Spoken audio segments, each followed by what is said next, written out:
साथियों, आज की हमारी कहानी का नाम है मेहनती जुलाहा। पानीपत में माधव नाम का एक मेहनती जुलाहा रहता था।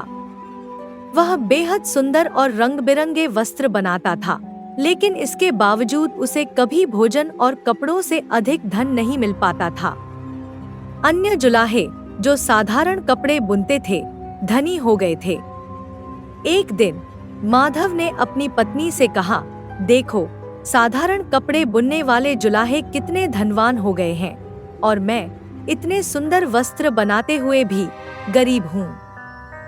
मुझे लगता है कि यह स्थान मेरे लिए भाग्यशाली नहीं है, इसलिए मैं विदेश जाकर धन कमाने की सोच रहा हूँ। माधव की पत्नी ने उसे समझाते हुए कहा, प्रिय, विदेश में धन कमाने की कल्पना एक मिथ्या स्वप्न है। यदि धन प्राप्ति होनी हो तो वह यहीं भी मिल सकती है। अगर भाग्य में नहीं है तो कहीं भी जाकर कुछ नहीं मिलेगा। यहाँ रहकर मेहनत करो, यदि भाग्य में लिखा होगा तो यहीं धन बरसेगा। माधव ने कहा, भाग्य भाग्य की बातें कायर लोग करते हैं। लक्ष्मी केवल मेहनती और परिश्रमी व्यक्तियों को प्राप्त होती है। जैसे शेर को भी अपने भोजन के लिए मेहनत करनी पड़ती है, वैसे ही मैं भी मेहनत करूंगा और विदेश जाकर धन कमाऊंगा। यह कहकर माधव कन्नौज चला गया। वहां 3 साल की मेहनत के बाद उसने 300 सोने की मोहरें कमाई और घर की ओर चल पड़ा। आधे रास्ते में रात हो गई तो उसने एक पेड़ की शाखा पर चढ़कर रात बिताई। रात में उसने स्वप्न देखा कि 2 भयंकर आकृति के पुरुष बात कर रहे हैं। एक ने कहा, हे पौरुष, क्या तुम्हें नहीं पता कि माधव के पास भोजन और वस्त्र से अधिक धन नहीं रह सकता? फिर तुमने उसे 300 मोहरें क्यों दी? दूसरे ने उत्तर दिया, हे भाग्य, मैं प्रत्येक मेहनती व्यक्ति को एक बार उसका फल दूंगा।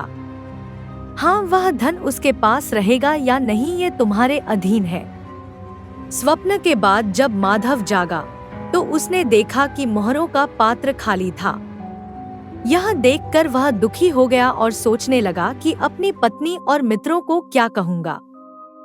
फिर वह वापस कन्नौज चला गया और 1 साल की मेहनत के बाद 500 मोहरें जमा कर ली। जब वह घर की ओर जा रहा था तो फिर से रात हो गई। इस बार वह रुका नहीं और चलते चलते फिर से उन 2 पुरुषों को बात करते सुना। भाग्य ने फिर वही बात कही और पौरुष ने वही उत्तर दिया। माधव ने देखा कि उसकी मोहरों वाली गठरी फिर से खाली थी।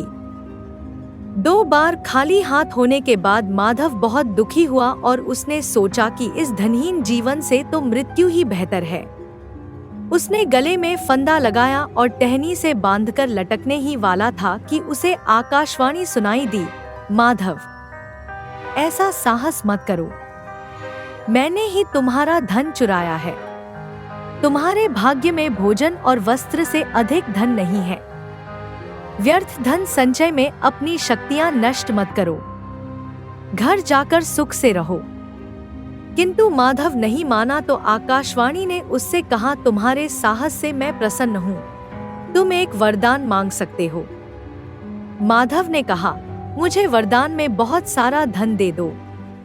देवता ने उत्तर दिया, किंतु तुम्हारे भाग्य में धन का उपभोग ही नहीं है। तुम चाहे जितना धन प्राप्त कर लो, तुम उसका उपभोग ही नहीं कर पाओगे। बिना उपभोग के धन का क्या फायदा? माधव ने कहा, भोग हो या न हो, मुझे धन चाहिए। उपभोग के बिना भी धन की बड़ी महिमा है। संसार में वही पूज्य माना जाता है जिसके पास धन होता है। देवता ने सोचा इसे ज्ञान देना आवश्यक है, इसलिए कहा, यदि यही बात है तो कन्नौज वापस जाओ। वहां 2 बनियों के पुत्र हैं, एक गुप्तधन और दूसरा उपभोक्त धन। इन दोनों प्रकार के धनों का स्वरूप जानकर किसी एक का वरदान मांगना। यह कहकर देवता लुप्त हो गया। माधव कन्नौज गया और गुप्तधन के घर पहुंचा। उसके पास धन तो बहुत था, किंतु वहां माधव को कोई सत्कार नहीं मिला और गुप्तधन और उसकी पत्नी ने उसे भला बुरा कहा। माधव ने रात वहीं बिताई, किंतु उसे रात भर उपवास करना पड़ा।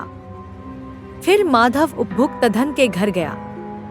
उसके पास भूत धन तो नहीं था, परंतु जितना भी था वह उसका बहुत अच्छे से प्रयोग करता था, इसलिए उसने माधव का स्वागत सत्कार किया। अगले दिन माधव को समझ आ गया कि जिस धन का दान कर दिया जाए या अच्छे कार्यों में व्यय कर दिया जाए, वह संचित धन से अधिक अच्छा होता है। इसलिए माधव ने देवता से उपभुक्त धन का वरदान मांगा और खुशी खुशी अपने घर वापस चला गया और संतुष्ट होकर जीवन व्यतीत करने लगा। मित्रों, अगर आपको यह कहानी अच्छी लगी तो इसे लाइक, शेयर और सब्सक्राइब कीजिए। जल्दी हम फिर मिलेंगे एक नई कहानी के साथ। तब तक अपना ध्यान रखें। धन्यवाद।